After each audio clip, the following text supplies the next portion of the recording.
to a lesser degree, that's why Dallas traded Luka. Because they said, we're not giving $350 million to a guy that we can't fully trust.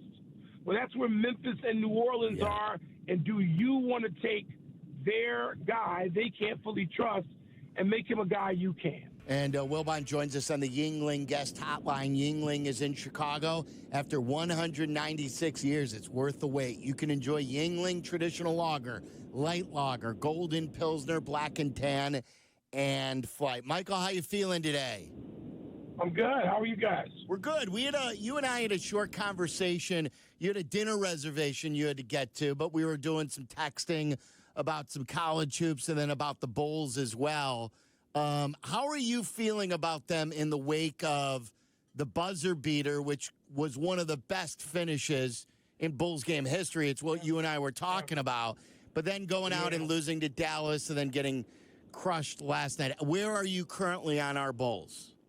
Well, you knew they would get crushed by OKC, so that didn't factor in. The Dallas loss was interesting in that, Dallas had won 4 straight, and they're playing they're playing for their lives because of the trade of Luka Doncic, and Anthony Davis is back in there. And even without Kyrie, with Anthony Davis and some of the other players, they have a better roster because they got the top end with Anthony Davis in there. My wondering about the Bulls is not whether they have a top end, is whether they have the back end of a roster that can compete. So if the Bulls were to finally, really do that thing in the lottery, in the draft that you have to do, and find a number 1 or at least a number 2 player, that's what they have to find. My question is, do they have the 3, 4, 5, 6? Our Kobe White and our rookie and our Josh Giddey. Are those guys? Are they the support players on a roster that's relevant? If you draft, and draft's coming up, and the Bulls have their own pick, can they? And it doesn't need to be 1, 2, or 3. It doesn't. Would I like it to be Cooper Flagg? Sure. But that's not the reality of the league in the last 10 years, other than, say, Wembanyama. Once again, Zion, a number 1 choice, has been shut down, and a number 2 choice, Ja Morant, is going to be on the trading block. So you don't have to have the 1 or 2. You do need to have a great draft.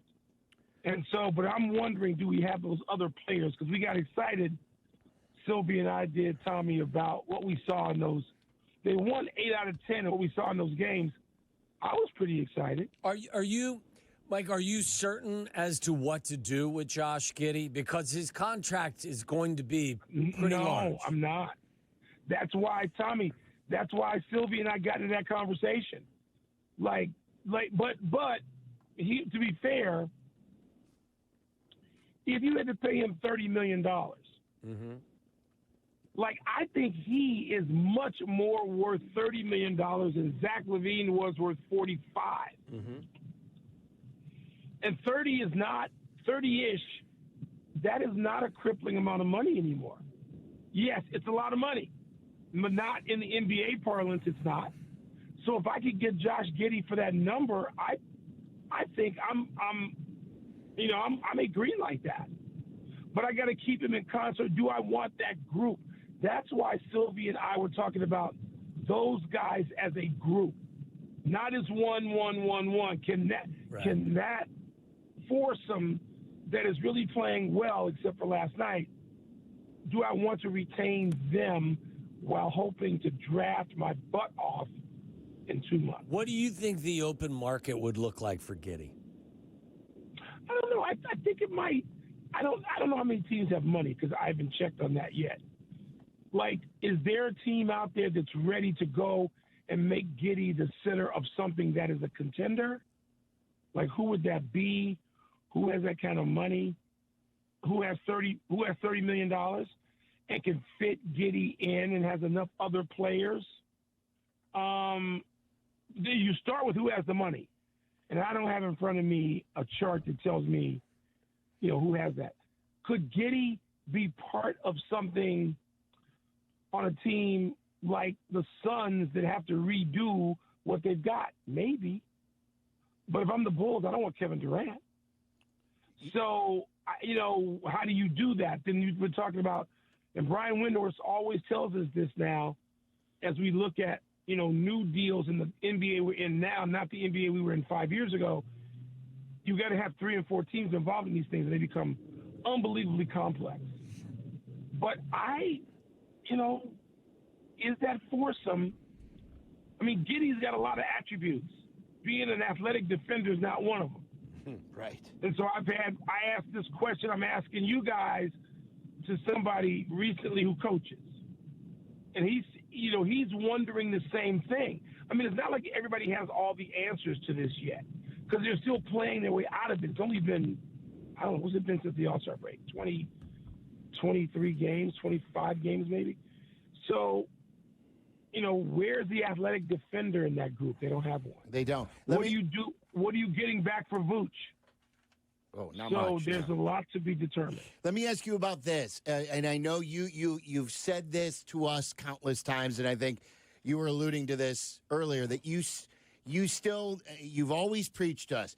There are always superstars who are drafted 10th, who are drafted 13th, Giannis and stuff like that. But let's say a guy like Ja Morant becomes available in the offseason with Memphis. Is he a guy worth pursuing based on his injury history and some of the off-the-court stuff? But Silvy, he's that's young. a great question. It's a great question. He's like 25 years old, and you've seen what he can do.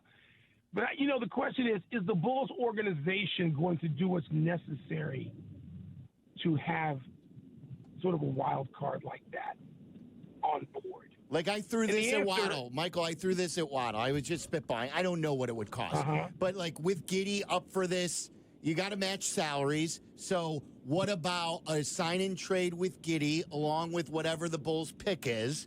Let's say 11th or 12th for Ja Morant. Right. And then you pair, and I know they're small, but now you've got Ja and Kobe in the backcourt. Well, I like that thinking. Let me ask you, okay, same thing with Zion. They're going to get rid of Zion. Is a second stop going to change either one of those guys? And do they have now here's where this word is important, the most overused word in sport, culture. Do the Bulls have, is their thinking going to embrace and then allow for that? Right. I don't know that. Right. My first response is not really. The Bulls have never really – they've had one character like that, Dennis Rodman, but they had Phil Jackson and Michael Jordan at the time. And so it was a whole different, deal when you have them. The Bulls don't have anything like that now. I think if you're taking on those guys or one of them, you could change it. You could look. I mean, look. That's why, to a lesser degree, that's why Dallas traded Luka, because they said we're not giving $350 million to a guy that we can't fully trust. Well, that's where Memphis and New Orleans are. And do you want to take their guy they can't fully trust and make him a guy you can? That's what I was going to say, and I think Chris Bleck mentioned it last night. I think I'd be more concerned with Ja physically than I would the quote-unquote culture aspect. Will he fit in, and will he become a better or different, kind of player? But that's culture too. That's culture too, Tommy. Yeah. Do you have the people who are going to, do the Bulls have that organization? Do they have that structure? No, they don't. Where that is going to be treated different. Yeah, I'm for Michael. I'm for taking a chance on Zion, but what I don't want to do with him, I'm buying him low. Like if the cost is still very high based on him not playing 35 games every year, like he barely plays 35 games. I'm not giving up a top. I'm big on selling high, buying low. I'm not buying high on Zion Williamson.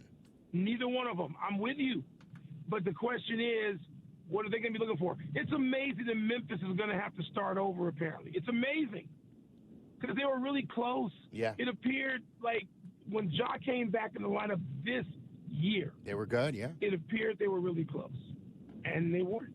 Yeah. Now they're not. They fired a coach. who's been a playoff performer. You got a guy on the team who's the second overall pick who looks like he really could physically, in terms of his skill set, lead a team to championship contention. So I'm with you on that. But these are the thoughts when you are these are the conversations that have to be had in the NBA, not the NFL. You had a busy week. I was alluding to this earlier. I forget which feature it was, whether it was Front Office Sports. What was the interview you did talking about our business and everything? What publication was that? Oh my God, I can't read. Jeez, don't get me in trouble. It was what? But like Bobby Barack is a writer and called to interview me about stuff that I usually don't comment on. And I was surprised by that. And I wanted to know, so like to give people who may not have read it, like you touched a lot about our business, stuff that you don't like. And you were specifically talking about LeBron and Stephen A. and the Bronny stuff and how producers have approached you. It was without Kick, the interview. And producers have approached you about, hey, let's talk Bronny. And you're like, no, I will not. And then you didn't like the way I don't think you liked the way any of the things went with Stephen A., Windhorst, and LeBron. No, and I'll start with the place I started in the interview, and I was glad that Bobby did it, and the credits to him because he thought this was something that needed to be addressed with some subtlety, and it did. He was right, and I was glad he treated it the way he did. But LeBron James, who I have had the pleasure professionally of getting to know and personally, but professionally and talking to for decades, for 20 years, LeBron, and interviewing him and sitting down and doing on-camera, doing off-camera, locker room after games. LeBron James is a delight. He's a delight to deal with. He's a pro's pro. He's engaged. He does it in a way that very few people do it, and he never seems to tire of it. Like on camera, he doesn't seem to ever be snippy or any of that. And everybody can't have a great day every day, but LeBron, I've been doing it. I'm there. I don't have to take it secondhand. So all this stuff with Stephen A. and Windhorst, this stuff seems to me to be, it doesn't seem to be, it's out of character. And I don't know what caused it, but I'm willing to give LeBron James not just benefit of the doubt, but maybe a pass. Because for 20 years, the dude has been solid platinum. So it's okay. We all have, a bad week, whatever. The Windhorst stuff bothers me more because I know how great Windhorst is at what he does. Stephen A. is great at what he does, too. But he and Stephen A. are big boys. They're sort of equals in this. They're guys of stature who have stature in the culture. I'm not getting involved in their stuff. I don't care about their stuff. I don't consume it. I don't care. I don't give a damn about their back and forth with each other. The Bronny stuff, which is what it was over, my objection is to everybody talking about Bronny all the time for about 3 months. I found it disgraceful. I found it less than the professional level standard that I became accustomed to personally at Northwestern, at the Washington Post. Just talking about Bronny James for what? I'm going to talk about somebody in the G League who plays once out of every 4 NBA games every day? Why? And all the shows on our network except PTI and all the shows on other stuff, FS1, all these other, no. And producers would ask Tony and me to talk about it. And not only would we say no, we'd say no colorfully and forcefully. And I never to the degree, and it was news at one point. It was news when when Bronny was coming in the league and was going to be drafted, and we all had to talk about it. And it was worthy. It was a newsworthy subject, and then it wasn't. Once we got to the season, it wasn't newsworthy. And so we said, no, we're not going to talk about it. And I said, the whole nepotism thing, I don't really buy, because if I was a father who had the influence in order to do something like that for his kid, you damn well better believe I would do it. And I don't believe any father who says he wouldn't. And to that degree, I said, when I see LeBron and talk to him about it, I'm going to give him a hug. But me talking about Bronny James, try to find it. Try to find a clip of it. You won't. Try to find PTI, a clip of us talking about it other than the initial newsworthiness of it. You won't. And so I find our business to be awful a lot of days. I'm not going to get involved in what LeBron and Stephen A do because I don't care to do that. Did you get pushback, Michael, from any bosses by saying that? No. No. That's a great question. And I tell you what, I didn't get any pushback. And they know where I stood on the front end. Because every time somebody would come to us from the show and say, can you guys talk about it so they can have a clip? I would say in live time when our bosses could hear me, middle finger no. Okay? So they knew this is not a surprise. It may be inside baseball, but it's not a surprise. So I that's the way I feel. I said it. I wanted to say it. I knew an Outkick with Bobby. He was going to print it the way I said it, which was raw. And since, certain shows on our network, at least one person is allowed to speak that colorfully anyway, I don't want to get pushed back on that. Sort of like when we asked Mike questions about the Bears Stadium. I was not in the mood for any pushback. Yeah.